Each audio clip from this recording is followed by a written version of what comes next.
Billy's right. Is this the moment for Lee Fowler? It is. Take your place in Division 2, Huddersfield Town. Hoopy and Steve Simonson's boots now. He's missed. Steve Simonson clears the flame of the goal and collapses in a heap of tears. Huddersfield Town are promoted. Mustafa Schindler has a chance to write his name in Huddersfield Town legend. And he takes that chance!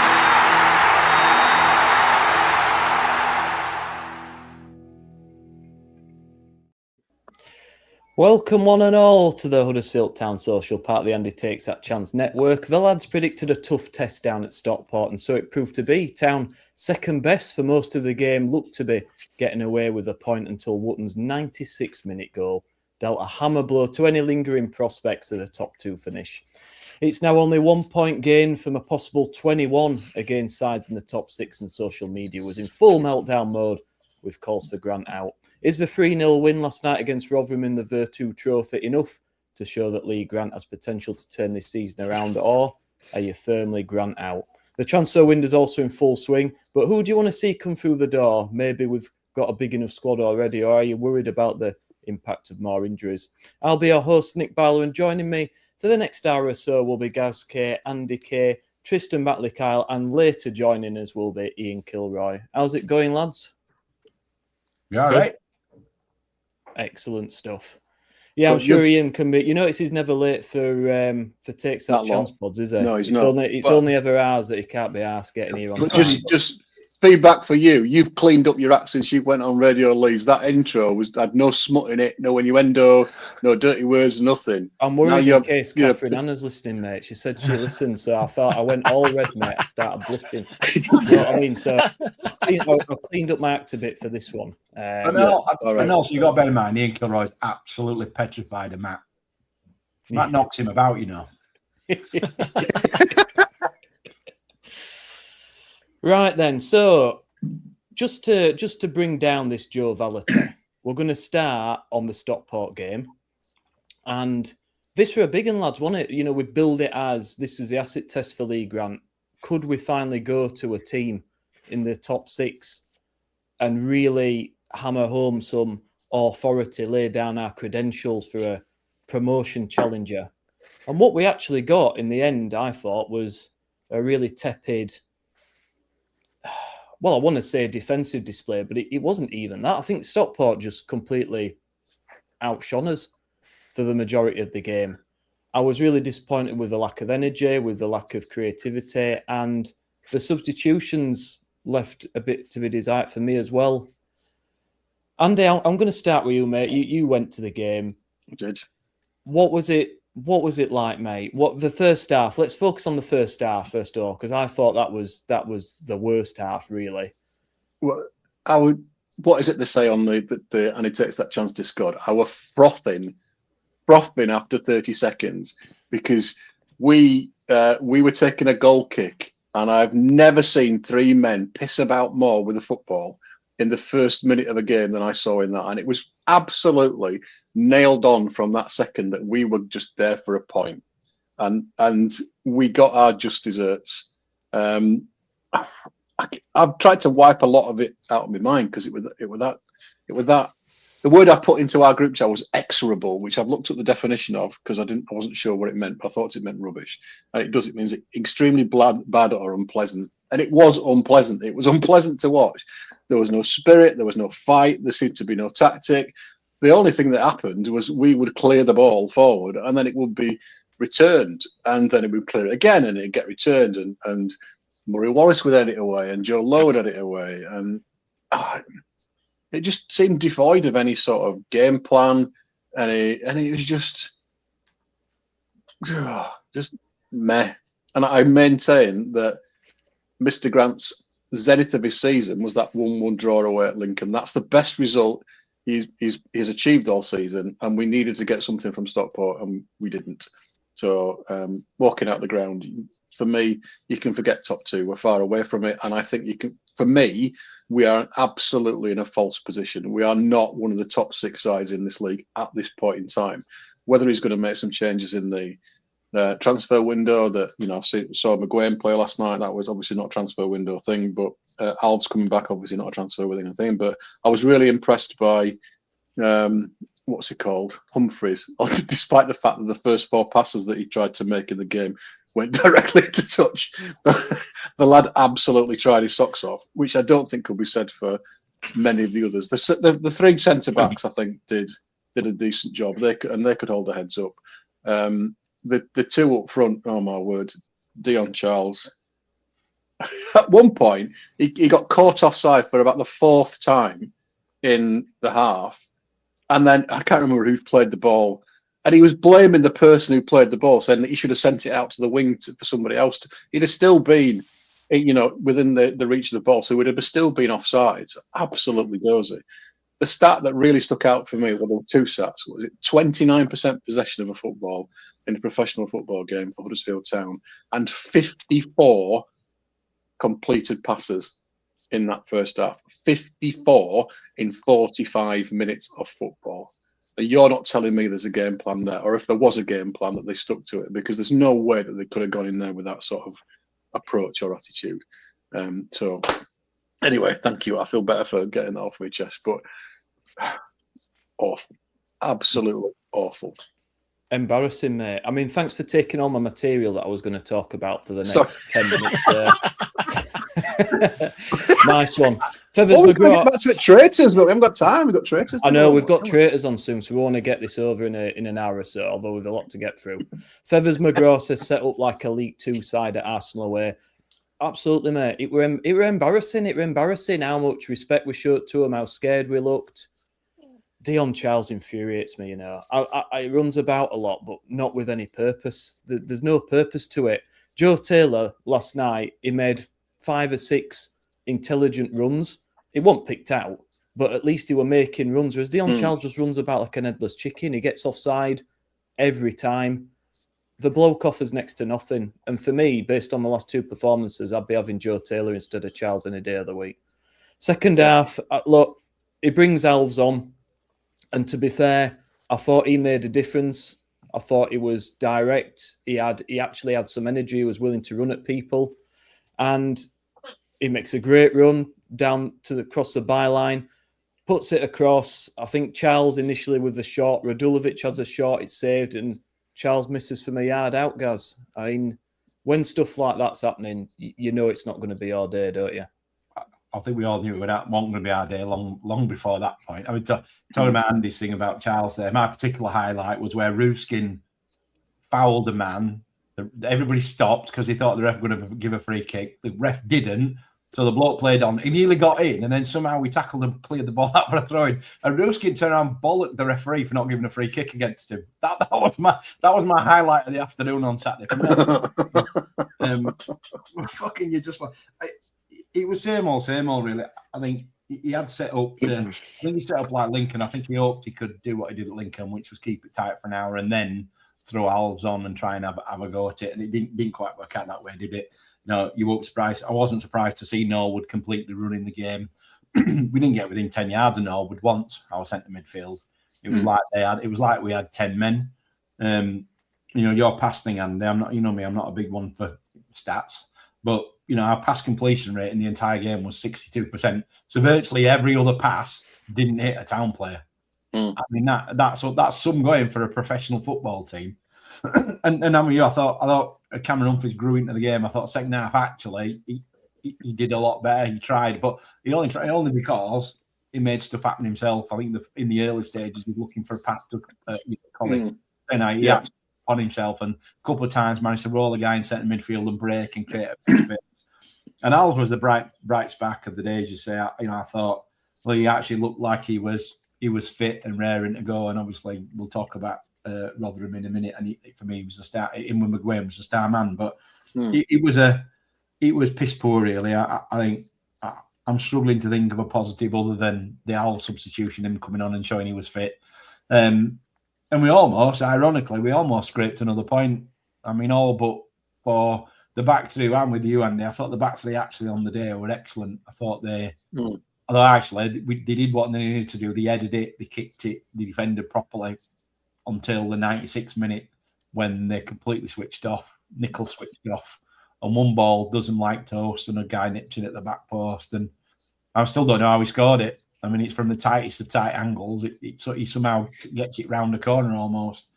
But I think if we're honest, we got what we deserved. If we'd have got a point, it would have probably been an undeserved point.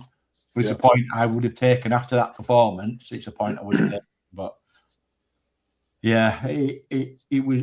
Yeah, I think I'm struggling. Other than the Alves thing and a little bit of Cameron Humphreys and the back three heading it, I'm struggling to think of another positive. The front two, I'm with you. Bojan was back to his. Everybody was telling me last week he's a newcomer to Ronaldo, and I've got Ian Kilroy sending me snotty messages saying that, are you going to admit you were wrong? Well, on Saturday's performance, I'm not sure I was.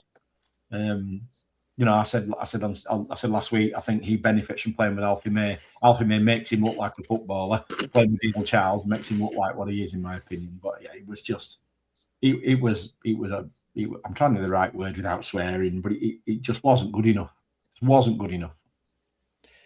To be fair, Gaz, I mean, they had zero service the entire game as well, I will say. And, he did win a few headers, Bojan at least, which is more than Charles. He offered more than Dion Charles for me. Still. He actually had the first chance of the game. We got a break. We had a breakaway in the corner after about 10 minutes. First time we touched the ball virtually. And Gooch put an absolutely brilliant peach of a corner in, and he got virtually unmarked to the back post. And somehow, he headed it wide. 6 yard out, unmarked, and the bloke headed it wide. He heads that in. It's a completely different afternoon. So, and that's the problem at this level. If you're only going to get 6, 8, 10 chances in a game, you got to take one, haven't you? And we never look like scoring ever. Not with them two up front, anyway. Cameron Humphreys, I think, because he hasn't played for a while. If we take that into consideration, I agree, Gaz. I think he had a decent debut. I think first half struggled to get in the game, but when he did, I remember him playing a really good pass in for Gooch, for a chance for Gooch at one point. He shot straight at the keeper. He should have put it across him rather than straight at him. But no, I think we've got a decent player there. I think he's only going to get better. And I like his energy and his enthusiasm. We'll see how that develops. But Tristan, that goal at the end, the defence did do well, Gaz, but there was another moment in the first half where Wootton should score. It's put across, and I think, was it Wallace and Lowe make a right hash of it? Both of them think the other one's going to do something about it. Wallace doesn't know that Wootton's there, kind of chests it down, and really Wootton, it's harder to miss, really. So that equally could have been 1-0 in first half. But Tris, that goal, we completely switch off, don't we? It's a great ball across, to be fair, from Norwood. He's still got it, and he puts a great curving ball out wide. And their substitution that's come on, full of energy, attacking intent, he gets across in. Bojan makes no attempt to stop it. And the bloke, Wootton, he's got 3 players on him when that ball comes across. Nichols completely misjudges the ball for me. He's in no man's land. And Wootton still has a lot to do, but what's Ruskin do? Like, none of them make an attempt to head the ball or even make it difficult for him. He just slides in at back post and puts it in, and it's just switching off again, Tristan, and we're conceding too many goals late for me in games. Yeah, as well as that, Nick, it were a dumb foul in the first place. Yeah, it was Gooch that made the foul. The lad had kind of had flicked the ball away, and he kind of dived in on him, and it has that in his locker, does Gooch, leaving one on players, and it just needed a bit smarter play from arguably one of our more senior players. I think that we went into a bit of detail last season when we played Birmingham about how Birmingham, I think Killer called it something like, played long to go short and short to go long, and it screamed out for something like that on Saturday. It screamed out for Town to, quite as Gaz said, someone to basically just sit and this is where Grant's tinkering probably undoes us a little bit. You know, start the game with Ledson and Harness in the positions that they've played for the start of for this block of games, right? Humphreys gets thrown into that pack, put him in the position where the lad's, just gone. And he'd have been absolutely fine in that kind of attacking position. And you could have said, you're full of energy, you've got 60, 70 minutes on the pitch, go and just track Norwood everywhere he goes, track him everywhere. And then, hopefully we get a bit more on the ball. And we seem to struggle a little bit on these kind of I won't say smaller pitches, but where the stands are nearly on top of the pitch. You've this short kind of distance to the stands. And I think we just need to put balls over the top, put balls into corners.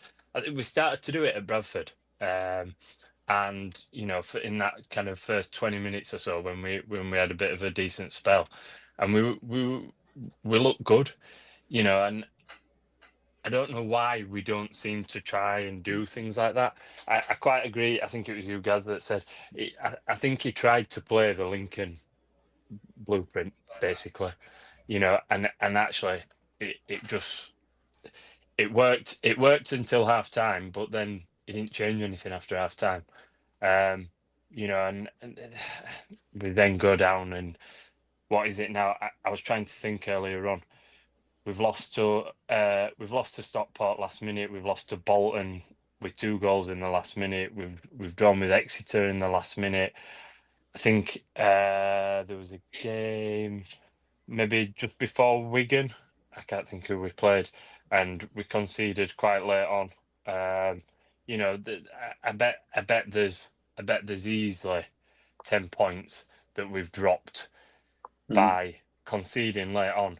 Well, all of a sudden 10 points puts us second. Yeah, so it's costly, isn't it? It's really costly, and arguably, there's Stockport in that. There's probably others that are up there. Bolton, that are in that. Bolton all of a sudden dropped down to about 10th. And obviously it doesn't impact Stockport that much, but it just does make a big difference, and all for switching off, and it frustratingly, and I guess we've spoken about this in terms of leaders on the pitch. Who has looked up and just said, someone go and mark him out wide or have an eye on him out wide? Why on earth is that Bojan? Never in a month of Sunday should that have been Bojan. At that point, I think Humphreys and Alves are still on the pitch. Why ain't it one of them? Why ain't it the fullback? It's beggars belief that we've a 6'3" or whatever he is striker, and he's the furthest out on the wing. And then, quite as you say, it's not dealt with by Nichols, and we've had this quite recently. Northampton game, and there was another game at home that was quite similar, where this ball comes and it goes deep to the back post, and he seems to struggle with it massively. And the bloke's 6'5". You'd expect him to be able to deal with balls that drop within his 6-yard box. Even if they are going back to front, that's their job, isn't it? Ultimately it's to get from the front post to the back post, and it's not like he's got into the box and he's just done a little dink to the back post. He's crossed it basically from the touchline, across and into the back post. So he's got a lot more time to react, and the defenders don't react, and it just sums up where we're at the minute, doesn't it? Just nobody reacts, and they want it more, and away they go with 3 points.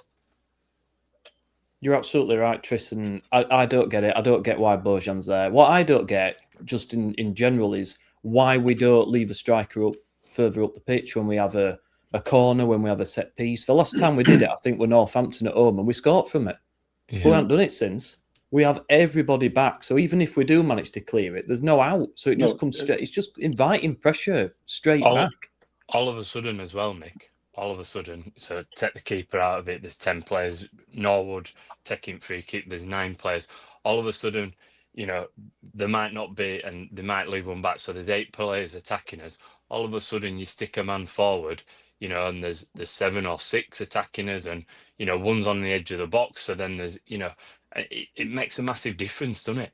Massive. It makes a massive difference. The thing, he's got this thing though, hasn't he, Grant, where he sort of plays half zonal, half man marking, and he has the 3 giant centre halves stood on the 6-yard box in a line, which then means you need everybody else to pick people up. So you haven't got anybody spare to centre the halfway line. Yeah. And the irony is, Stockport did the same on Saturday. I don't know if you noticed. That's how Bojan got a free header. I think it was another corner put to the back post that Lowe was like Vertu playing against him. I think Lowe had been picked up like a bloke who looked like a midget because they were playing the same way. So you would think if you're Grant, you're thinking, well, we should be playing for set players here then. You've got to fancy Lowe and Wallace against blokes who are a foot shorter than them. I know they've got 3 guys playing zonal, but put the quality ball in, as we found out, doesn't matter who you've got marking zonal. If you cut them out and play a quality ball in, you've got half a chance of scoring. But Grant's he's not switched on to that kind of thing, is he, Tris, as you say? He just doesn't, once he's decided what he's doing, it seems very regimented. He never breaks that rank, does he, and try something different to win a game. But you think, Gaz, with a lad like McShane, as one of his coaches who was the centre half, I played as a centre half, and as much as possible, everybody marked up, and you try and leave one person free to attack the ball, and and to be honest with you, I literally don't get this zonal thing, because you're allowing someone to run. If you're contesting with someone in the box, you're marking them. Number one, they can't get a run on you because you're marking them. So it's baffling, isn't it? It's completely baffling. Yeah. And with you, Tris, I've never liked zonal marking. It never seems to work. You get man for man, it's much tighter, it's much harder, especially in League One. But Town, like you say, really struggle with balls in the back post. It's not just the keeper; it's the defenders as well. Like in this, I'm not comfortable with this zonal at all, and he just persists with playing the same way. And I think that's part of what the frustration of the fans is. We make a mistake, and then comes out saying we're learning, but yet we're seeing the same setup, the same methods employed, and that's the problem. Iodine, Richard, Croft and James Murgatroyd. Hiya, guys, get your thoughts in. Let's just talk about some stats from this game, guys. So Andy talked about it briefly earlier, but Stockport, 523 passes compared to our 253. 423 accurate passes compared to our 157. In the opposition half, they had 231 passes. We only had 69 in the opposition half. They're passing it round us. I've never seen domination of possession quite like it. 67% possession, only 33 to us. We've got to do more against a side that we're supposed to be competing against to get promoted. If that's the best we can offer, we look like a League Two side at the Tournament Cup. You'd see those stats in that scenario, wouldn't you? It was that they dominated so much in the midfield. It was frightening. Oh, because they created space for themselves. Every time somebody had that, usually Norwood in his little chair, just running it, sat down almost, there would be an option or two. But we were doing it this last night as well at the Vertu Trophy game. We just don't seem to think, right, I've passed the ball to somebody else. Maybe if I move and I'm not in line with the guy that's blocking the ball from coming back to me, I might have a chance of getting it back. And we never once looked to create an angle so that we could pass the ball to each other. We just oofed it forward to be fair to Hills, the guy who, what number he was for Stockport, but the guy with the headband, he won absolutely everything. He had Bojan in his back pocket and were never bothered with it, and he cleared everything. So whatever, even if we got it in the general direction of one of our two centre forwards, it was always coming back. But it just seemed to be that let's get it long and get after it. But because there was no presence up front, the human Chris Packett made his return, in my view. God love him, because I've got a lot of time for him now in terms of how he interacts and tries, because he came to the away end and held his hands up. So I think he's building that connection, which is fair dues. as not great as a footballer as he might be. You know, I've complained about the lack of connection, and I see a bloke there who's trying to build it and is grateful for the support when he gets it.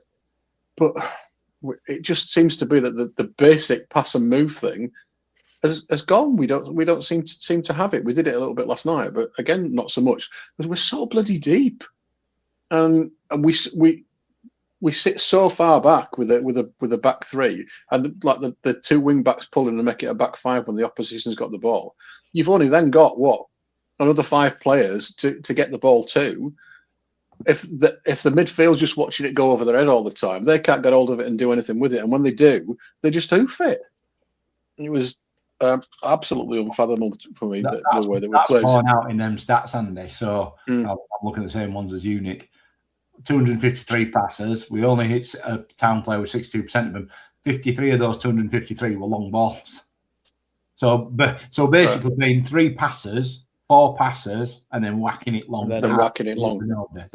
That's what that tells you. Stockport, who obviously had 2.5 times the volume of passes we had, they played virtually the same amount of long balls. So it just shows the difference. There's not. I mean, George's just saying there. That's what made me think about it. Really, no wrong with playing direct football. Nobody's complaining about going long when we have to, and it has worked for us at times. But when you booted it long to absolutely nobody, what's the point?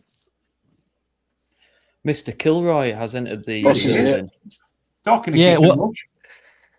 I tell you what, I was gonna not bother tonight and go watch the Traitors, and then I listened to your intro, boys, and I thought you were the fucking traitors, so I bet as well come here and slag you all off instead of giving you a free rein on me. However, I don't know why I'm pitch black. It's an extra level of darkness in here tonight. Hang on.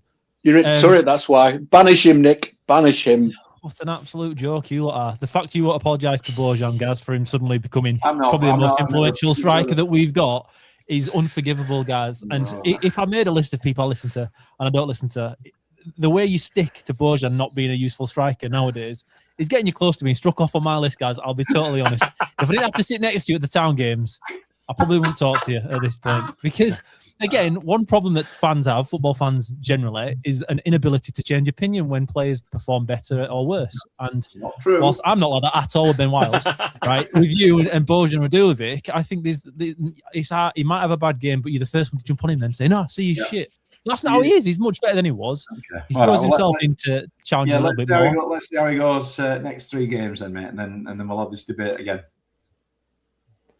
It's down at the mat level of stubbornness from Gaz. We'll see how he does at Burton. But he is our most effective attacking player at the club at the moment, so can't really deny that. I'm not sure what that says really about the state of affairs, but that's the fact anyway. Jordan says if we're playing direct and fast, those possession stats away from home will be understandable, but we were playing without speed or intent. 62% pass accuracy is an absolute joke, isn't it? When you look at the investment in the squad and on paper the type of players we've got, I mean, those stats are shocking. James Murgatroyd, Ledson seems like a poor David Batty or Summit. Side-to-side crab. Preston too close to Blackpool, obviously. Gavin Walsh, Bojan is much better than Gaz gives him credit for. We'll have to see. We'll have to see how it pans out. I think I like Bojan. I like his link-up play. He's trying his hardest. Like you said, Andy, I like that he's trying to connect with the fans, and he's got with his goal celebrations as well. You know, he's got a bit of entertainment about him, a bit of character, and you want to see some characters in the side. I think Alfie May needs to come under a bit of criticism, guys. I'm going to say he's not on it at the moment. His finishing to me isn't up to standard, considering all the hype and the money we've paid for him, the reputation. He's wasting too many chances for me. I don't know about you guys, but we'll talk about Rotherham in a sec. But is Lee Grant? Because he was under fire again, wasn't he, for the performance at Stockport? The Radio Leeds phones blew up. X was in meltdown, and everyone was shouting Grant out. Far too defensive, negative, and of course he doesn't help himself in his post-match interviews. Where do you guys sit on Lee Grant here, guys? Because obviously we've had the Rotherham game, but that's in the Vertu, isn't it? 1 point out of 21 against sides in the top 6. It's not great, is it? Is he showing enough to show to us that this is a bloke that can realistically take us forward? Because he's failed again, hasn't he, really? Would he have failed if he'd taken a point then? People were really disheartened at the fact that we were playing for a point rather than going for the win. So I even think if we'd have got a draw, I still think the majority of fans wouldn't have been happy.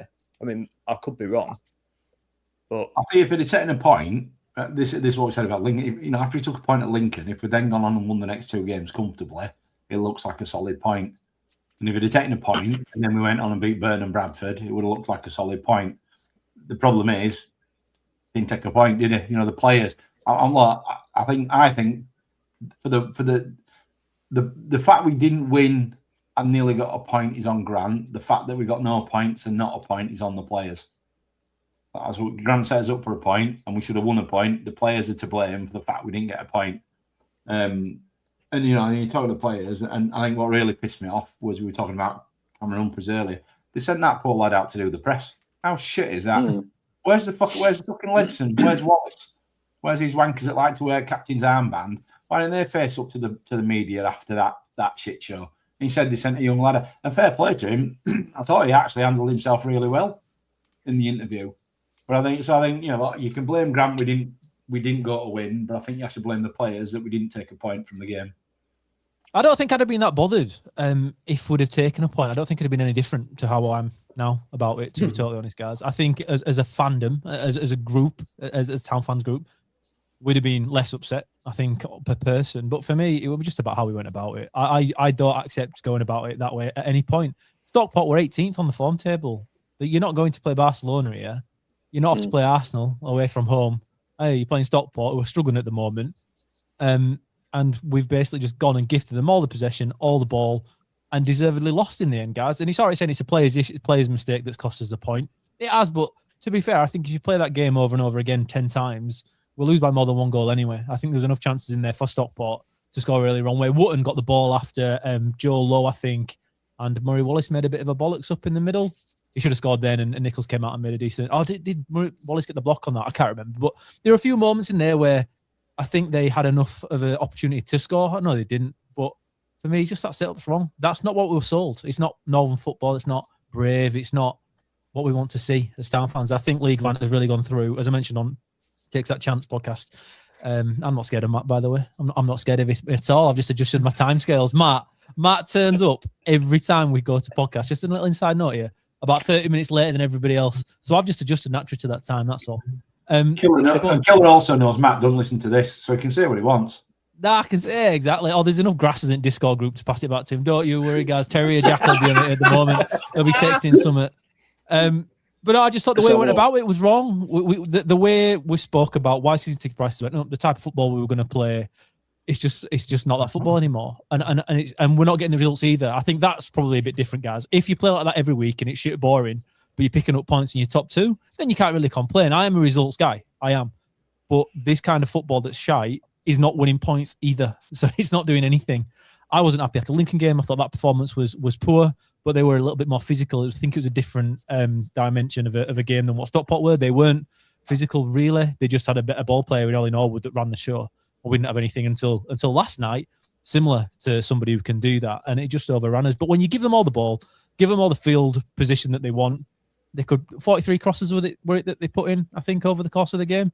You're going to get caught out eventually, and that's by design. For me, it wasn't player issues on the defeat as a whole. It was a setup. It was all wrong, and nobody who's going to pay for a season ticket next year if you got that every time you played somebody in the top 8. If we are still in this division, no one's going to go to watch that. It'll drive everyone mental. It's the most defeatist way to play football, and it was apt. It was an FA Cup 3rd round weekend because that's what it looked like. The Stockport game looked like we were a tiny team stepping up against professional opposition away from home, and we were doing what we can to hang in. And that's not Huddersfield Town. I didn't like seeing it second year in the Premier League.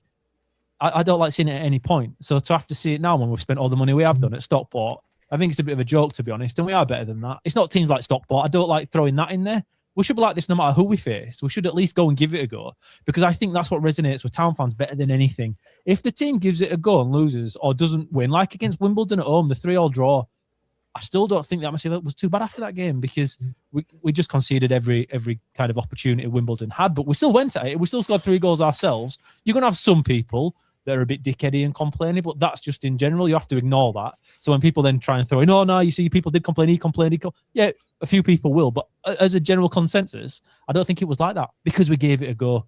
And we haven't done that for the last few games in the league. And for me, no matter the results, it's not good enough because it's not the kind of football that gets people going, and it's not the kind of football that get fans in the stadium. And just looking at how many people's been going recently and looking at the attendance again last night, it is a big deal. And I don't think you can play that way with Town every game.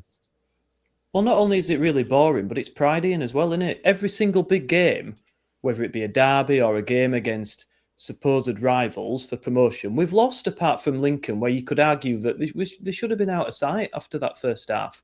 So we could have easily lost that. It's not good enough. You know, as fans, we don't expect to win every game, to beat everybody. Nobody does, but we expect to beat some of them, especially with the amount of investment in the squad, the promises, like you say, in the season ticket risers and big risers as well.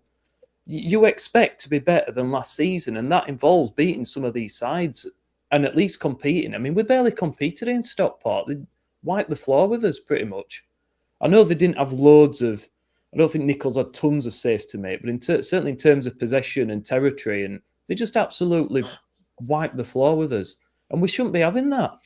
It comes to perspective as well, Nick, doesn't it? It's perspective of what you think happened with the team. Was it the manager's instructions to play that way, or the players just not performing and it just naturally happening? And I think against Lincoln, it was a bit up in the air whether it was a design tactic, but there is no way I think anybody who knows football at all can watch the Stockport game and not accept that was a managerial directive to play that way. Maybe he can say, we didn't want to play that deep and whatnot. That's fine. But again, the plan was, without any sort of doubt, in my mind anyway, to be compact, to stay defensive, have your back three really quite deep, make sure you headed everything. And to be fair, against Wootton, they were quite good. They did win everything, but it just meant the rest of the pitch was so big and so vacant of Town players that the ball just kept coming back and back and back. And that's the issue. It wasn't a one-off then. It was two in a row. Against two teams that are doing pretty well. But one thing that was a positive has been pointed out to me afterwards was I've been complaining quite a lot about Lee Grant not accepting any sort of responsibility. But he did after this, didn't he, Andy? He spoke about coming up short, I think, in one of his post-match interviews. Or I didn't hear it. Yeah, he said I don't know if it was with Raj in H-Town or whatever, when they do like the pre-shows. He spoke about how Town were coming up short, and he said, I'm also coming up short. So there is a moment here that this could be a turning point for Grant, because I honestly think when a manager accepts no responsibility for things that have gone wrong in the open, instead of putting it all on the players, that becomes an issue. There's a little sprinkling here of something that might be about taking responsibility. And if that is there, whilst it's a very, very tiny nettle to grasp, it's something that's a little bit different. And I just hope we don't see this again. But with the fixtures we've got coming up in the league, which are very, very tricky after Burton, although last year Burton was an absolute shit show. It was off. I think I got my ticket off you, Andy. You can make it, and I got yours. You did. Last year? No, yeah. I think I got another ticket from somewhere else that I gave you, but I was there. Don't worry, I was bloody there. The season last year died at that point. I think Burton away is where it just ended. God, it was awful. And from then on out, we knew it was done. This might be a similar thing this weekend, but after you get past that, then you're really into fixtures that are tough. You've got Stevenage again, you've got Luton again, you've got Cardiff again. So we'll be able to see what kind of setup we'll have, and it surely cannot be what we had against Stockport and Lincoln prior to that. It just can't be, because it just failed on all aspects. You can point to the players as well. Of course you can. But who brought the players in? Grant. So even looking at it that way, has he brought the right type of players in with the right mentality? Because they do. There isn't enough leadership out there. There isn't enough people stepping up. And I really was hoping after last season that we'd got some of those characters in. But it's almost rinse and repeat from last season. We start well, and then as soon as the going gets tough, people start shrinking, don't they?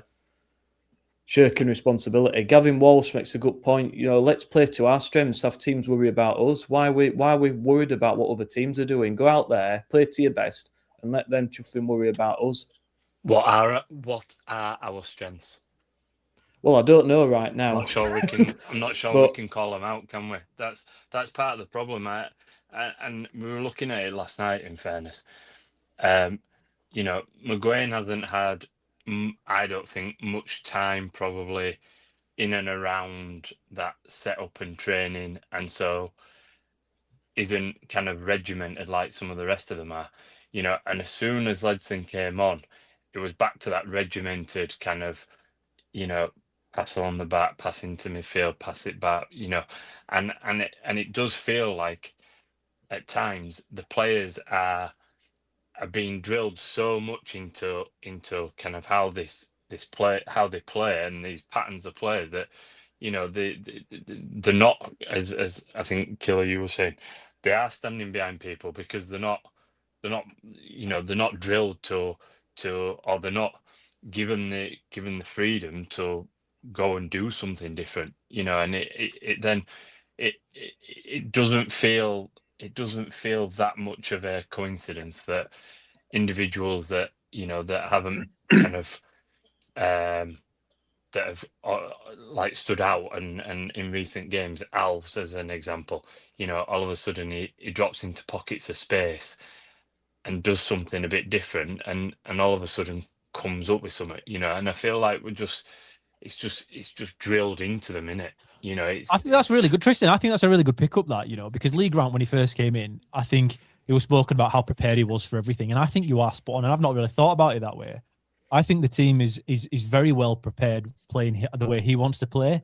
And if you don't play that way, you're not in his team. You're in his team. He goes fully Fotheringham on that. In the Alfie May had a bit of a spat at him. He fucked off for a few weeks. Watmore had an issue at Blackpool. We didn't see him for a few weeks. Kamashia is always in and out. No matter how well he's playing, he's in and out because, again, you can just see looking at him, he's not going to follow tasks, I don't think, as well as other players do in the team. I think that's why he's often moved out. But it also explains, Tristan, thinking about it, why our number 10 is always the most effective player on the pitch, because they are given freedom. It doesn't matter what system you've got, they've got freedom. Leo Cassadine had that freedom. That's why he popped up with goals all the time. But you can compare that to Alfie May, who was actually playing as a 9, but he's not. He's still playing as that false, like, attacking midfielder nearly. It's a false 9, isn't it? He has to drop quite deep, which I have issues with. But if you're winning games, fine, whatever. But then the number 10 that we've got, Leo Cassadine, he was always free. He could do what he wanted, and it worked. Will Alves has stepped into that role for 15 minutes against Stockport, looked unbelievable, even in that 15 minutes. And then he's had his 60 minutes, whatever, yesterday playing it. And again, okay, it won't go at the second half. Well, like I say, when Ledson came on, but with the freedom in that role, it just means he can go about doing his business. And it shows you what players can do when they do have that freedom. It's just at the moment, I think you're right. When you've got players that have been drilled this system, it kind of takes over the freedom of expression. And the problem is, to score goals, to be creative, to be exciting, you can't do that in a set way. Not at this level. Maybe if you're Real Madrid, you can, because everyone else is as elite as you are, and then it's a little bit easy to pass through because man for man, you're better than other teams. But in League One, it's normally moments of brilliance or moments of stupidity that scores goals, isn't it? It's normally a mistake from a defender or something like somebody does something unexpected, and that's what creates that moment for the goal. I think Lee Grant's got an issue with that, and I think that's a really good pickup, but I hadn't considered at all, in that we're over-drilled, and it means that when we're playing on the ball and you've got guys that have been here for 6 months and done all the pre-season, they look really quite limited in the way they can play football going forward, as if they're kind of scared of going off task because, okay, we might not be bollocked on the sideline. You don't really see Lee Grant doing that. But there's definitely a correlation, to my eyes, between players showing a freedom of expression unless they're in that 10 and not playing the week after. I do think that's good. I think that's... And there was a point on there as well about being brave. And, if you look at individuals, so take Bolker, because he's arguably the bravest on the ball. He will try and beat those lines. He will try and, if there's not a pass on, he even tries and beats the man, pushing the ball past them. As soon as the ball goes to Wallace, less so, but Wallace, and in particular Feeney, like, it slows down like that straight away. And that drilled element, and the same with Ledson, that drilled element, just then it then has to reset almost, and they go again. And whereas someone like Bolker will play a ball, or Gooch, arguably, he's a bit blood and thunder and kind of will go past people, or will try a ball, and if he don't win it, there was a situation last night. He played a 30-yard long ball sort of thing to someone. It got headed back out, and he picked it up. It was almost like he played 1-2 with their defender. It's those kind of people that make a difference. We don't have enough of those people. We have so many individuals that are not brave. They don't see it. I'm sorry to jump into, but you're absolutely right. They don't see it on the touchline. He calls them out for not being brave, but he's not brave himself. He leaves these substitutions till the last time. Like, it was crying out for Taylor to come on, and even the crowd was saying, "We want Joe Taylor in the Stockport game," and he brought him on with 3 minutes left to go. You cannot expect people. You cannot call people out for not being brave if you, as the leader of that team, are not brave yourself and do not take some risks and do not set your team up to be able to be brave. But if you're going to set them up like that so deep, they're not going to get the chance to do it. So I think he's got to walk his own talk, because at the minute he's not for me. But some of that I think is I think how they're coming through the system, isn't it? You know, the whole FA system at this minute in time is drilled and drilled and drilled and drilled. You know, and they're so looking to be the Dutch or to be the Spanish, or you know, and actually, you know, earlier on in the season, October time, we were in Lanzarote and went to watch Lanzarote FC. They're the equivalent of non-league, you know, the conference, and genuinely the goalkeepers were like, they were better at passing the ball out from the back than our back three, bar Bolker. You know, and that was the goalkeeper, because it's drilled and drilled and drilled. But there was probably one man out of 22 players on the pitch that actually tried to beat a man, you know, and actually there's something to be said in England, quite as you say, Killer. A moment of brilliance is usually someone beating a man, or is you know, someone doing something that's a little bit different, you know, and we don't have that capability at this level. We don't have that capability of pass. But the other part is that you know, our passes quite consistently until last night are down the wing, you know, and one side of you there's the touchline. So you've got, you know, the only way that you can go is inside, backwards or forwards. You know, you haven't got that other option, and so another thing I think is being brave going through the middle. You know, and I think he's scared of that kind of counter attack, lose the ball, bang, you know, change over sort of stuff. I don't know why though, Tris, because that's what we were supposed to be. We had the high press first half against Rotherham, disappeared again. It's like we're doing bits each half, but it just never comes together in a full game. Or you'll see it for most of one game and then think, right, we've got it now. We've turned a corner, and then you won't see it for the next game. Do you know, Nick? I think though yesterday, genuinely, I think we did that much of a job on Rotherham in first half in terms of the score and everything. My little lad, 7 years old, said to me, "It's like a friendly, this, isn't it?" And that's what it did, you know. And he, you know, he's seen that. It did. It became like a friendly, and no one wanted to get injured. No one was, you know. So then, to me, it just became. Ref could have blown up and just gone, right, come on, off we pop, and everyone would have been happy. You know, it just turned into nothingness, didn't it? I'm not certain that was. I think the tempo just completely went from the game, didn't it? You know, both sides. I think certainly when McGuinn came off, when Lidson come on, you're right, it was a bit more regimental. It was a bit more slow and steady. There wasn't the energy to it. But overall, guys, you know, talking about Rotherham, it was a professional performance, let's just say. Rotherham, one of the worst sides I've seen. They don't look like they're playing for the manager to me. Now, you said he hadn't been there long, Tris. That's 7 defeats in a row. Yeah. They didn't look in. The body language was dreadful. They didn't look interested. However, I did think that McGuinn made a lot of difference in the middle of the park. He didn't do out spectacular, but I thought there was an element of control there that we've not seen for a while. And I liked his passing. Alves, brilliant energy, great goal, great effort off the bar for the second goal where their defence just stood and watched and Sorensen headed in. Only thing he did most of the game, really. Overall, I thought that it was a really, really good run out. And it's come at the right time again, just like the Rotherham away game came at the right time. I think this has come at the right time after that defeat to Stockport. Well, I think once we all finish sorry, Trish. I was going to say, No, we were all pleased to see McGuinn. I think once we'd all finished with our Frankenstein memes of somebody being brought back to life off their deathbed, you can't help but be and like, as you said, Rotherham was shit on the night, but actually I thought he really impressed. He ran the game, and he ran it like, I think I was listening. I watched the Rotherham feed because the Huddersfield one kept the town one kept skipping.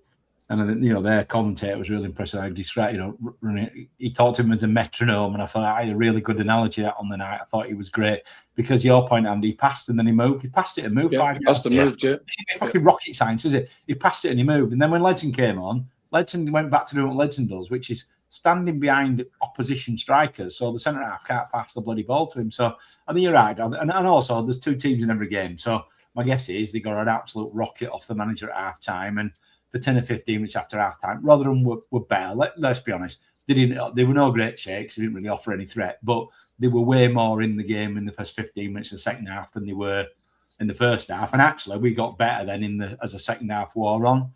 But I think it just shows what a difference somebody's playing just in front of who's playing centre midfield for us, either in a 2 or a 3, so you can get the ball and then pass it and use it properly. What a difference it makes. Like I say, look at Norwood on Saturday against Stockport.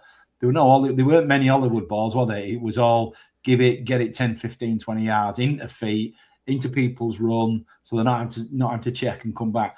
And I think that also then made all the opportunity for Alves, because Alves was able to play further forward and he was actually finding them with the ball. Alves wasn't having to come down to the halfway line to get the ball. He was playing much further up. That was causing them problems because they were shit scared of Cam Ashia. Every time Ashia got the ball, 2 went out, and suddenly Alves was in 5 or 10 yards. And the difference was then McGuinn was actually finding him. McGuinn's got the intelligence to see him, find him, and the quality to play the pass. So, yeah, I was really impressed with McGuinn. I don't know how fit he is. I'm playing against Bradford. It's not going to be the same game, is it? But it just shows how desperate we are for somebody who can actually find a pass and try and run the game in the centre of the midfield, because it makes such a difference. And then your quality players can make a difference, can't they? When you've got that kind of control. I mean, Killer, you're probably better placed to speak about this, but I think a very simple thing that he does, Gaz, that is different to Ledson is he's able to take the ball on the half turn. So immediately, his option isn't backwards. His option is, I can go this way, and the defender then is like, oh, which way is he going to go? And quite as you say, he did. He then moved. Something that did crop up last night that I thought was really interesting, and maybe, and I'm not giving him an excuse, but maybe gives the strikers a little bit of I'm trying to support them a bit here. How often do we dick about with the ball when we can get a crossing? So Joe Taylor last night, quite as you pointed out, Gaz, or Nick, I think you maybe pointed out, he made 5, 6, 7 intelligent runs to the point where, he actually, when he's throwing his arms in air, probably get it, because we don't put balls in. And then someone came on quite late on, I think, and Miller, and put a ball straight across the 6-yard box, and there were no one there, and it went straight across, beat everybody in that 6-yard box, and you're thinking, why is no one there? And it's because so often we dick about with putting the ball into the box that I think they don't know whether they're coming or going. And we play slow in the wrong place, Tristan. I think that's the thing there. Like, you look at Stockport, they were whipping these balls in as soon as they could. It didn't come off, but in the end it did. What we do is, it's like we just play so slow in that final third. And now McGuinn, I thought, was fantastic yesterday. I've gone over it we did an extra time episode, myself and I, so I won't go over it too much myself, as I've already done, and people will be bored. But the way McGuinn played, he looked like a lad who were playing with his mates on a Sunday, having played professionally on the Saturday. He got the ball and looked like everything was in slow motion in his head, and he could work out what were going on. He knew exactly which way to turn, like you say, inside or outside on the half turn. He was always moving. And now He was so good in that defensive midfield role against limited opposition, although they only had three changes from the last time they put a first team out for a league game, right? So they were strong. I mean, I still think they're getting relegated embarrassingly, Rotherham. I think they're absolutely shocking and will go down no problem without a lot of recruitment in January. But unfortunately for them, Steve Evans blew them out of the water with loads of massive contracts, so unfortunately they can't really bring anyone else in. So they are on the way to League Two without any doubt. However, you still have to perform. Ledson couldn't in that second half. Different when you're 2-0 up. I'll give him that caveat. But with Marcus McGuane, it just felt like he's so busy in that role that you only need one pivot. You only need one defensive midfielder. Normally we've got Ledson and Kasumu or Ledson and Kane or two players playing that role, and neither of them fucking want it. Neither of them want the ball. They kind of just wait and hide, like you say, as we've seen game after game. So what normally happens then is the ball goes to a fullback or to a wing back and then to a winger or to it just, like you say, that horseshoe shape, play like that, and then we slow it down in the final third. Boring to watch. Happens game after game after game. Doesn't with Marcus McGuane. He takes it down the middle, like you say, Tristan. He gets the ball, he turns, plays simple balls forward. He can play quite slow back there, and I think at times it'll piss people off because, again, if you're chasing a game, he's going to be irritating. He like he was at Blackpool. People tried to tell me he had a good game against Blackpool. I was frustrated with him more than anyone else in any point in the season because he sat between the two centre-backs that we had left, and they just passed it to each other. But that's what you're going to get with him. But you can play that slow, technical game at the back with progressive passing from that in the third, because you don't really score goals from there, but you can kind of get into a position to then speed it up a little bit. Marcus McGuane will get us through that first third into the second third. I nearly sound Lee Grant here talking about zones, but you can take it through that territory on the pitch better than anybody else. And we only saw him for 45 minutes, but he looked rough. He looked a little bit heavy for me. He had a 92% completion rate, I think, on his passing, but some of his other passes, he tried one with the outside of his right foot, which was just lazy, and he picked up on it because he's not sharp. He's obviously not played. Lee Grant spoke about it afterwards, saying he's not played many 11 versus 11 games. We're always on match day -1. They just chucked in another Grantism there, which I wanted to add to the list. Match day -1. But you could see he's not fully fit just yet, but he still looked a fucking class above everyone else on that pitch. He really did. Aaron Moy used to do it at a much better level.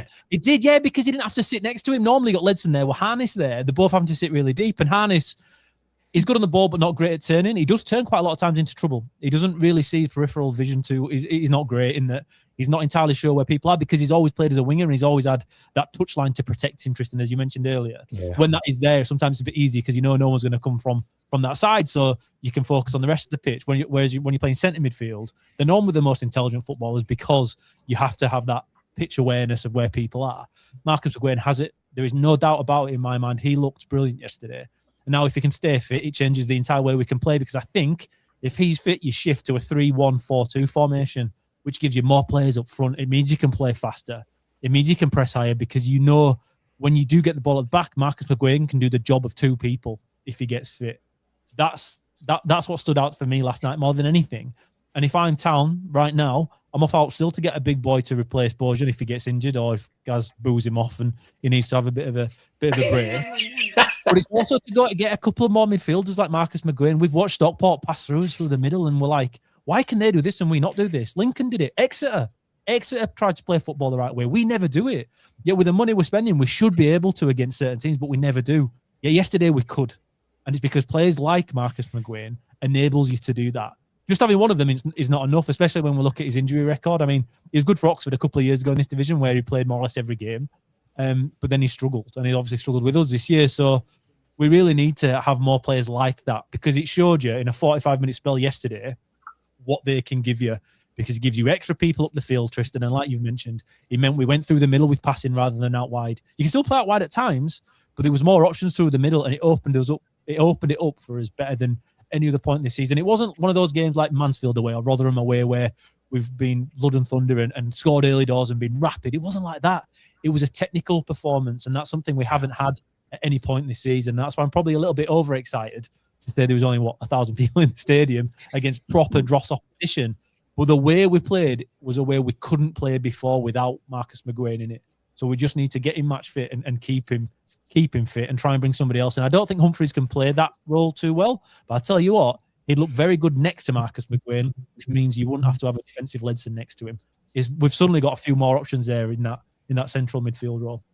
And then that to some extent goes back to Gavin Walsh's comment about let teams worry about us, that's when they start worrying about you then. Absolutely. You know, you haven't got that player in there that's defensive, going to slow everything down. Interestingly, I think as well, and again, you know, it seeing the game from different places. We were in lower tier last night. You know, you get to see different things. It may also get a little bit more out of Sorensen. You know, Sorensen is that player that as soon as he gets in an attacking position with a defender between him and the goal, he turns back. You know, it might suddenly pull the fullbacks in a little bit. If you've got someone higher up the field, it might pull the fullbacks in that little bit more. That gives him that freedom. And then the piece that we were talking about where we play slow in attack. Sorensen, you know, in a lot of the highlight reels that you've seen of Sorensen and Joe Taylor scoring and assisting for Lincoln, the quick early balls, the deep early balls that Sorensen's whipped in and Taylor's onto it, you might see, you know, the best out of them too if all of a sudden we start playing in that way. But you know, again, last night you're screaming out for somebody to do something different, and we got it with McGuane, you know, and we got it with Alves, you know. So yeah, I think although I don't believe that we will start this weekend with that same team, and I don't believe that McGuane probably will start, and I'm not certain that Alves will start, you know, I do think it hopefully will show with a bit of fitness in these lads that in the next couple of weeks we might get to a point where we have a team that actually is capable of being a team that other teams are scared of, as opposed to just, you know. I think if we had Watmore, Bolker, McGuane, Miller, and I'll say Bojan for Gaz as well. If we had them fit and firing every game, I think we're top six side. But the problem is, you know, Mikel Miller will probably do another couple of games and go off injured. McGuane, we've no idea as to his fitness state. He's not 100%, we know that. But so there's a lot of what ifs, isn't there? You know, on paper we've got a great squad, but it's only great when they play, and this is a problem. And it takes up places, and it's so hard when you're trying to. Do you bring somebody in? We'll talk about the transfer window now. I guess I was pleased for Ashia, by the way, who got his goal in the end as well. His first touch, though, on some of the opportunities was absolutely dire, wasn't it? Yeah. I think there was one where May played him through, and May played him in. That first touch was shocking. He needs to work on that, but yeah, good goal in the end for him. So I'm pleased for that. On the question that you asked, Nick, about Grant, and I'll throw it back to you here, is that why he's still in a job? You know, he's called out and he sort of said, you know, this player, my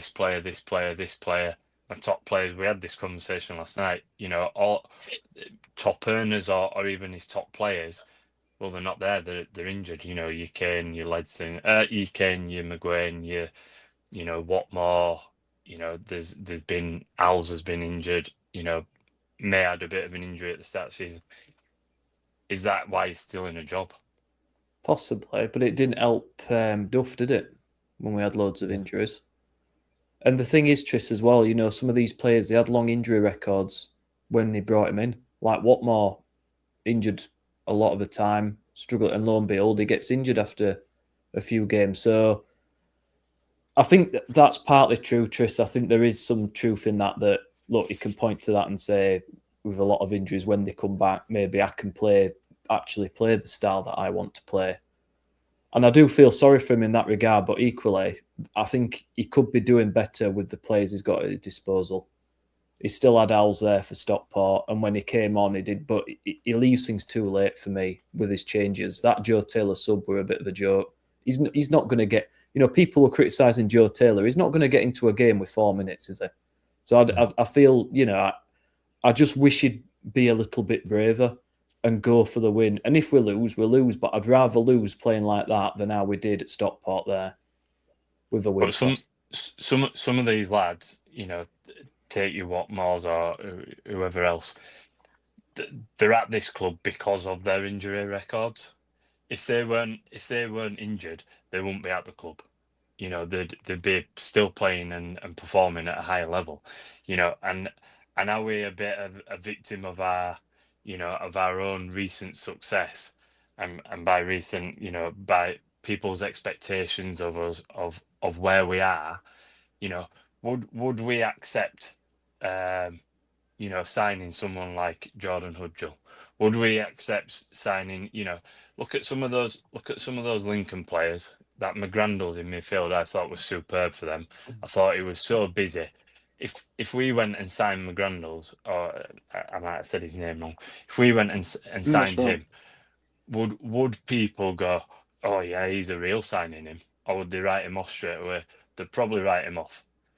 So to some extent, we sign these bigger players knowing full well, we signed Miller from Plymouth, knowing full well that we'd rather have Mumba at the time, but we'd have to get Miller because Miller's the one who's got the injury record, and that is unfortunately to some extent, I think a pitfall of our expectations of the fan base that we will write off people that are not, they're a bit unfashionable, and we want these kind of names.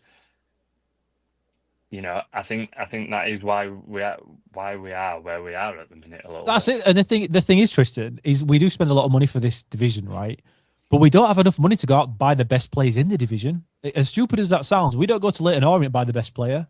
We don't go to teams like Burton and buy the best player. We don't go to Plymouth. Barley Mumba's coming in by all sounds. I don't know if it's been announced just yet, but pretty sure he is, right? They deem him surplus to requirements, right? Obviously, we had Dion Charles last year.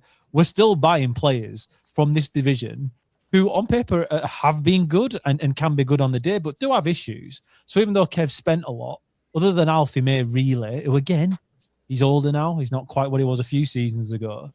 We ain't going out and buying the best of the best in this division. We're gambling on players, dropping down from division above where it's not quite worked for them, like McGuane, like Ryan Ledson, and hoping that one division down makes it a lot easier for them and they can kind of star in it. Or you're looking at players from League Two stepping up that can perform and do really well in this level, or going abroad and bringing players in and proving in England and hoping that it works first time around. We still have spent a lot, but not enough to go and get, example, Keeler done now from Barnsley. If you get anyone, you go for him, right? Pretty easy job, then it. You go spend your $5 million to bring him in. We don't have that much money either. Not necessarily don't want to spend it, but with the way the financial constraints work in League One, to try and get back into the Championship, and once you're there with the the SCMP, whatever it is, makes Ballard at Leyton Orient.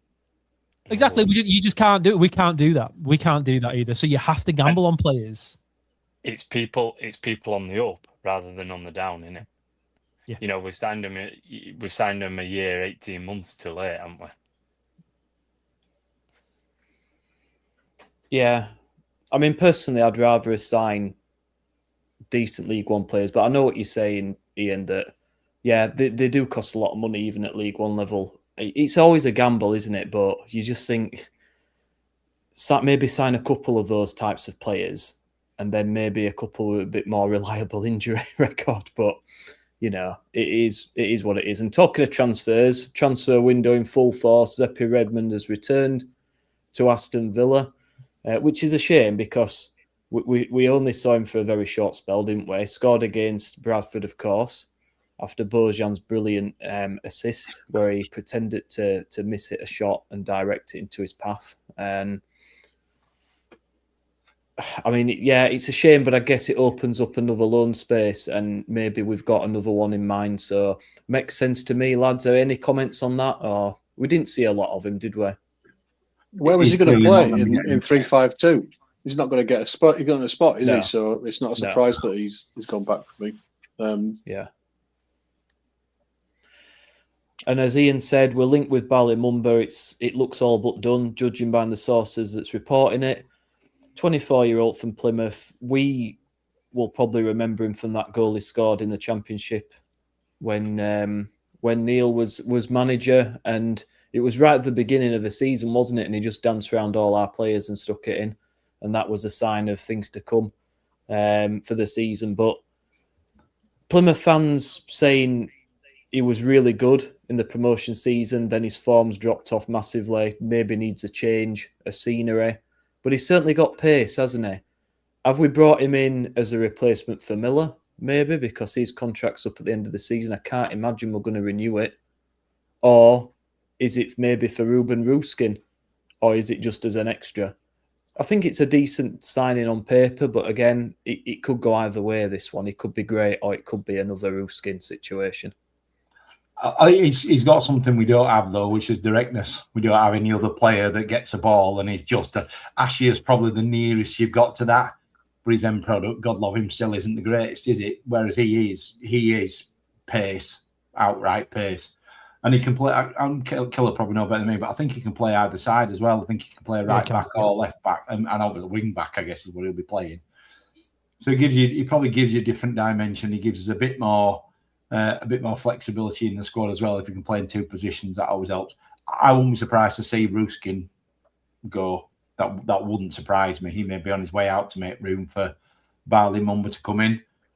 We need something down that side. We talked about it last time we were together, didn't we? That we thought that left-hand side of the pitch needed something because Miller's just, he'll play 5, 6, 8 games. He'll be out again. Won't he? God love him. But he brings blistering pace, which is something we just don't have. And I think that at least gives us a different dimension. We've all been moaning about the fact we've got no pace. So, I think it'll be a decent signing. He's the right age. You're talking about people on the way up, Nick. He's 24, a couple of good seasons, in good form in the Championship at 26. He could be worth a few quid. Yeah, Plymouth have been a shit show for a few seasons as well. You've got when you sign players like we do, it's good going out to get them that have been part of a team that's been pretty shit, and maybe it is his fault partially, but sometimes it's not, and it's just the circumstances that dictate why he's underperformed the last couple of seasons. Like you say, guys, he can play right-hand side, left-hand side. He's right-footed, but he's direct. I think it's a fantastic signing in that. When I say fantastic, it's probably over-egging it a little bit. I'm not saying I expect him to come in and score 10 goals and be a revelation, but as I was mentioning on the group chat to us lot last night, you've got certain signings that come in that make sense. When Sean Rowan comes in, he's played every minute for Lincoln last season and he's solid. Brilliant. If it works out, fantastic. If it doesn't, you can't then say fairly, oh, well, we should never have fucking signed him then. It was stupid. No, sometimes it just doesn't work out. David Kassoum was a prime example. He came in, we didn't spend that much on him.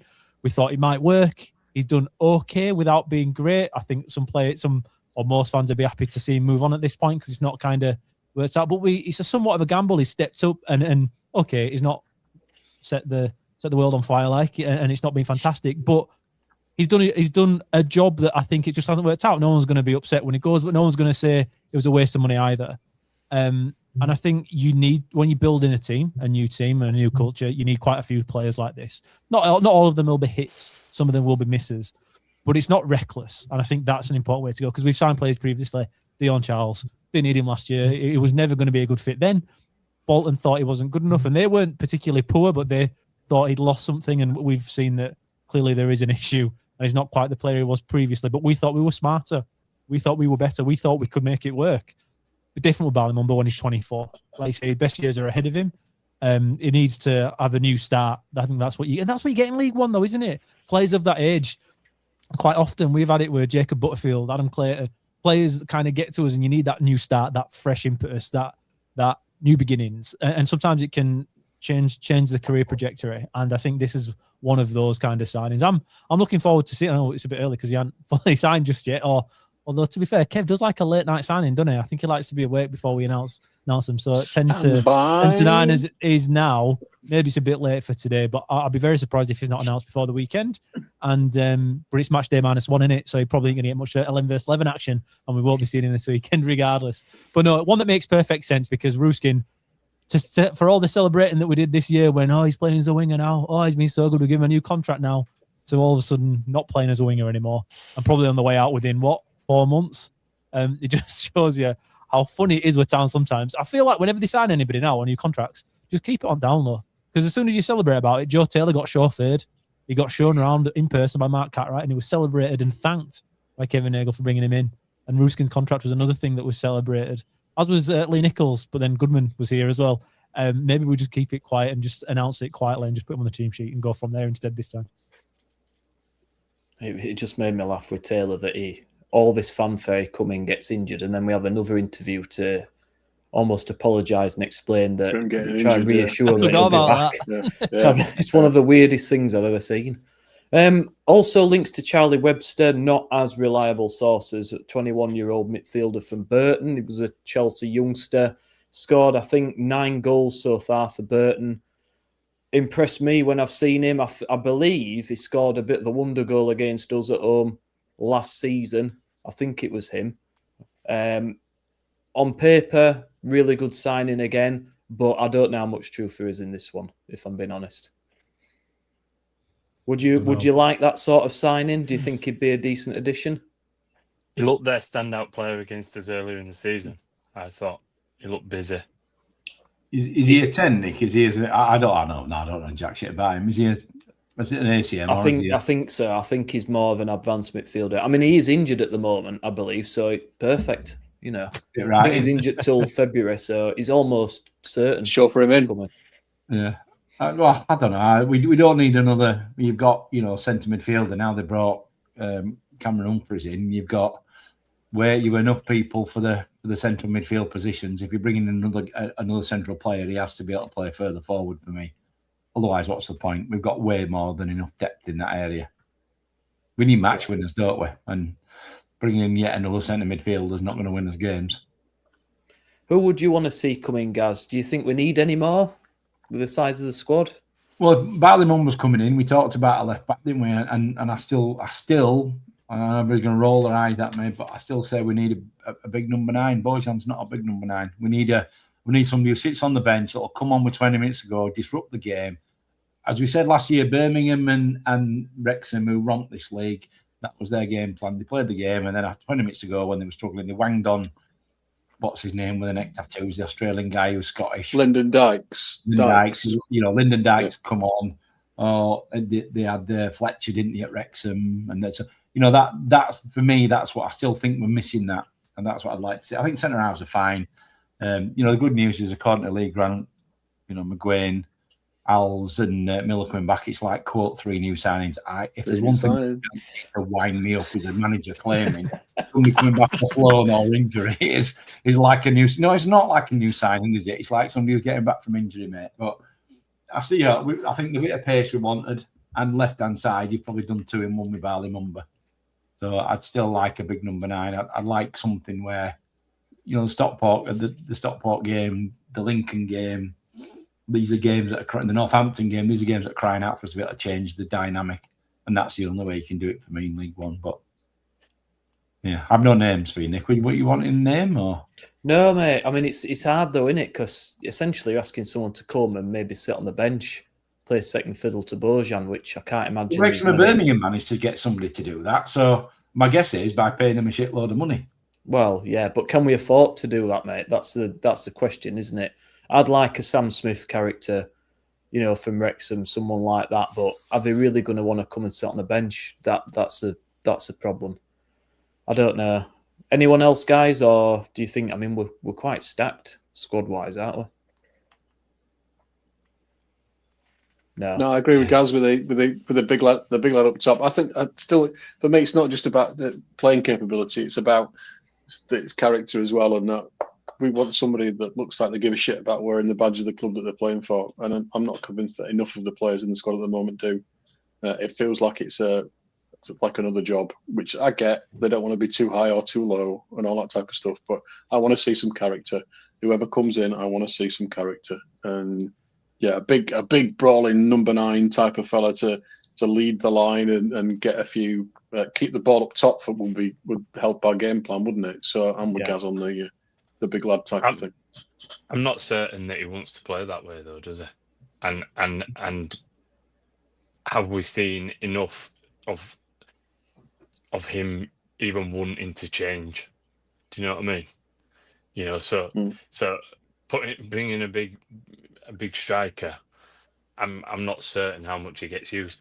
Quite interestingly, Andy, as I'm sure you can appreciate, my 7-year-old wanted to sit next to the bench yesterday, and I can confirm that there was 5 players that didn't play last night that sat and watched and didn't move a muscle when we scored. Not once. Not once. So, no, I can imagine. I do think that, you know, even for the mates, and one of them was a new signing, and it looked like he was out on his own as well. If I'm being honest with you, he didn't seem one of the gang. So you know, it does make you wonder, doesn't it? What the team spirit is like within the dressing rooms. Right, looking ahead then, Burton away. It don't get more glamorous than that, does it? Last beat him in 2016. It's 2016. Aki Wells, 85th minute. Aki Wells, wasn't it? We've lost or drawn the last 4 meetings against them. I mean, they're sitting 21st in the table. They've lost the last 3 games. 23rd in the home form table. They've only won 4 games at home all season. What are you doing, man? What are you doing? You know what you're doing. I'm trying to just put it in. Drawing the demons in. Where are they in the actual table? Sorry, the 23rd in the home form table. I think the 21st in the actual table. So apologies. But either way, this is a side that we, as a promotion chasing side, have to go and beat. There is no question about it. Surely, we've got to. We drew with them at home, though, didn't we? We drew with them 0-0 at home. Yeah, we did. That was another minutes before we had a shot, didn't we? We didn't go for 80 minutes, and then we had a couple cleared off the line. It was a really good defensive display, to be fair. They just seem to have a number on us, don't they, Burton, for some reason? Really good experienced manager in Gary Bowyer as well. So it's not going to be easy, but we have to win this game. There's no question about it, and especially with Bradford on the horizon. If we lose at Burton, can you imagine what it's going to be like? I know you just reminded me about how much Andy Kay looks like if he shaved his beard. Looks like Gary Bowyer. I forgot about. Here we go. Here we go. Andy Kay was trying to get in desperately there before I brought it up again. We all know it's true. And also, you know, the great news. I'm hopeful. It looks like I'm going to be able to go, Tris. So I'm going to get a free ticket off Tristan. So that's an offer. Or did you want me to pay for it, Tris? You weren't very clear on your post. That's harsh, isn't it? In front of the audience, do you want to pay for it? And then the second best bit of good news is that where I work, we've got a site literally across the road. So not only am I going to get a free ticket off Tris, I'm going to have free parking right outside. Free parking space. Just when you think life can't get any better. What time are you picking us up then? Things looking. Hang on, I don't remember offering you a lift. When did that happen? Well, if you're being a cheeky bastard by asking him to give you a free ticket, I can ask for you for a lift. I'll keep in touch and let you know. All right. You're right though. This is a place. Like a lot of these teams that play at this level, it's a bit like Mansfield. It's a tight ground. Fans are right on you. You know, if they're going to have any chance of staying up, they've got to win their home games, and you would imagine they're stronger at home than they are away. We've got to find a way, haven't we? We've got to go and find a way. And this is another of them games where, for me, it's crying out to be able to play properly for 20 minutes, half an hour, deal with what's put in front of you, and then our quality should show, and we should be able to go on and win that game more than comfortably. However, I don't think that's what will happen. No, I just don't think that's what's going to happen. Last year Burton were fucked, if you remember, around Christmas. They were like 2 points or something in the first 10 games. They were awful. And then they got it together after Christmas, and they finished really, really strong. That's what good managers do.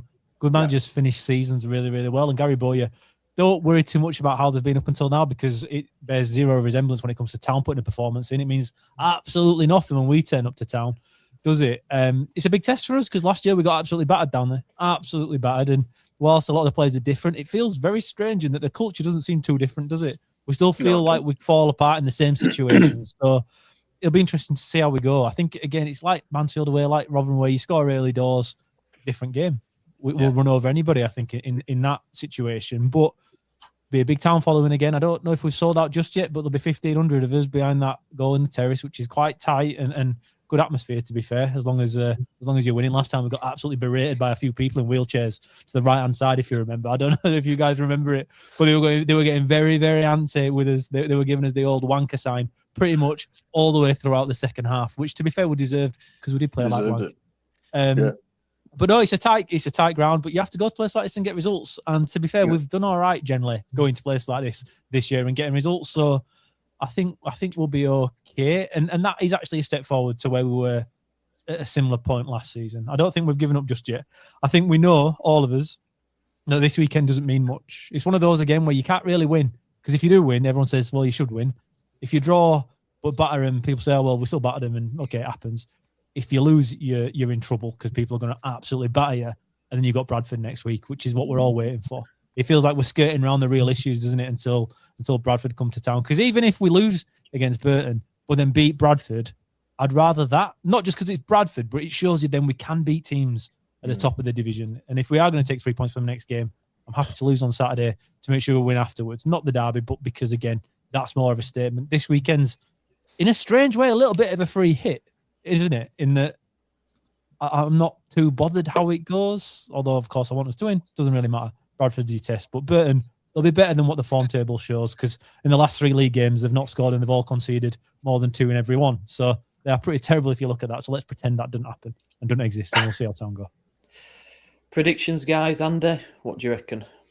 2-0 town. Gaz? I want to go 2-1 town, because we can't keep a clean sheet to save our lives. Tristan? After your introduction, Nick, I'm going 2-0 Burton. Typical town result. Ian, you'll be doing some preview show, something for money, so you won't want to comment. I'm gonna say 2-0 town. I'm gonna make it a quartet of victories. I just think I think we need a result after Stockport. This is a team to get it against, and if we lose, I'm gonna feel horrible afterwards. So here's hoping for a town win. The last item on the agenda, because we want to get off the traitors, just so annoy Gaz more, but the final item on the agenda is the sap passing of Terry Orrough. Now, we didn't get a chance last time and I know Ian, Matt did a piece about Terry Orrough on the previous episode, which was brilliant, but I just wanted to bring it up on here. I mean, Terry Orrough, footballer, played for a number of clubs, including Bradford and Leeds, but of course, us town fans will remember him for being assistant to Jacko, and we've all got, I'm sure, really fond memories of him. That season in 2004 still sticks in my mind. It's one of the, although I've always gone to town, it's one of the seasons that's always kind of stuck in my head, because we think we're in a bad position now, but we really were in the doldrums back then. And him and Jacko basically just turned us around, didn't they? And it felt like as a club we were all together.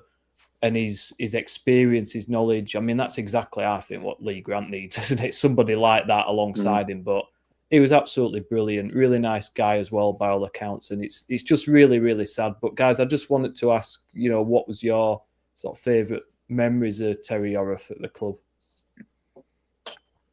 Well, Cardiff, me, obviously, I think when we went to Cardiff and won, his reaction that day with Jacko. I mean, I never had the fortune to meet the guy face to face, but I think you can usually tell the mark of a man by the way people pay tribute. These days, everybody's a legend and everything's poured out on social media, isn't it? But I think you look at the reaction of the football community and his family, and you see that clearly he was a guy that had a lot of respect in a lot of places. And there's not many people play for all three West Yorkshire or work with all three West Yorkshire clubs and are still held in high regard by all three sets of fans. It's really rare. Yeah. So I think that probably speaks a lot. So, all the best for his family. And obviously, hopefully the tribute before the Bradford game will be a good one. And I'm sure both sets of fans will enjoy that.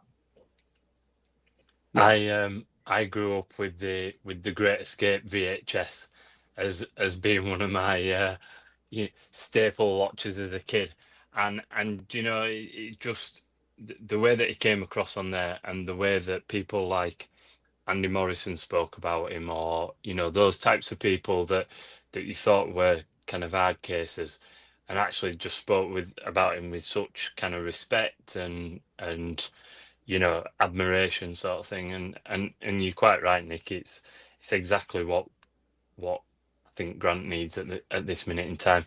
And I guess to touch on the kind of the second spell when they came in and we'd something like 8 players on the books, haven't we, at the time? That was a real, the way that they pulled that together and pulled a team together like that. We're talking about signing players and all this kind of thing. That was just a team of players that absolutely suited that league, wasn't it? There were no real kind of flash Harrys or out like that. We got a team full of real solid individuals, and it summed up Jacko and Yorath, didn't it? So yeah.